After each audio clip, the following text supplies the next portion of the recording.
University, where you take adultship and get into kid-sized pieces. My name is Miss A, and today we'll be taking the 7th Miss A challenge. With that being said, let's get started, shall we?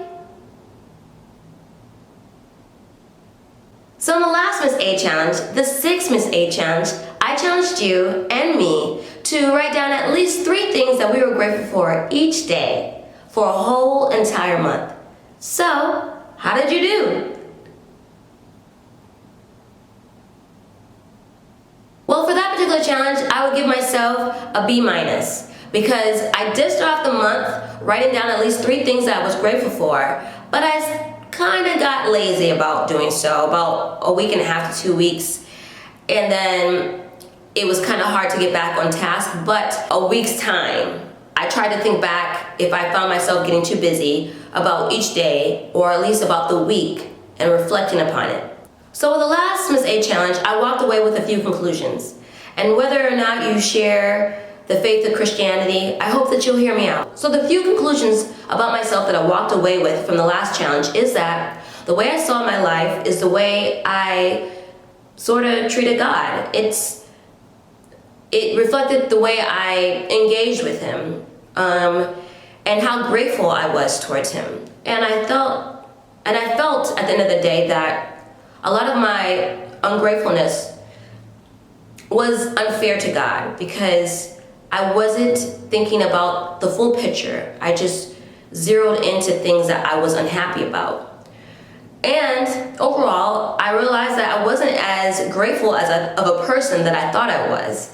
And I think that when you find things to really be grateful for, when you look at your life as a whole picture and not just zero in on specific things that you are just unhappy about, and let those things outshine the things that you should be grateful for, then you are better off in understanding how to gauge yourself. So when you are feeling low, you find the little cushion that helps you bounce back, if that makes sense. I'm hoping with the last challenge that you gain some perspective about your life, yourself, and found things to be grateful for that you may have overlooked in the past.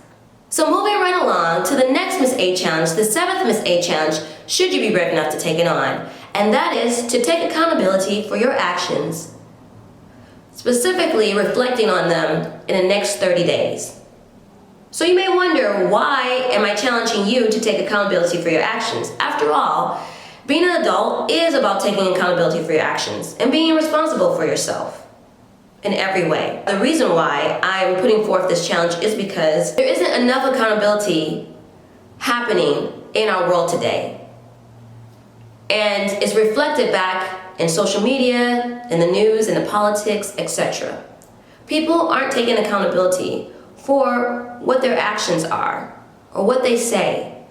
And if we continue to perpetrate this idea that it is someone else's responsibility about how we react and we behave and what we say, then we are moving backwards as a society. And as individuals, how can we expect for people to own up to anything when we're always deflecting towards others about our actions? It's important that we take accountability. And the only reason why I'm saying within the next 30 days is because when we specifically make it a goal, then it hopefully will become a lifestyle and not just a challenge. If we hold ourselves accountable as individuals, then we evolve.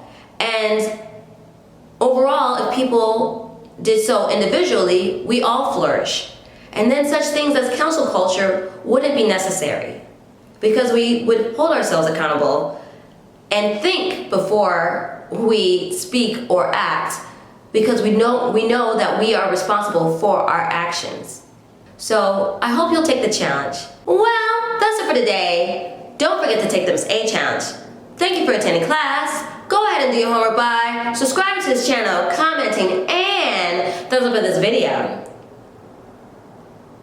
My name is Miss A. Until next time, remember, you must be this tall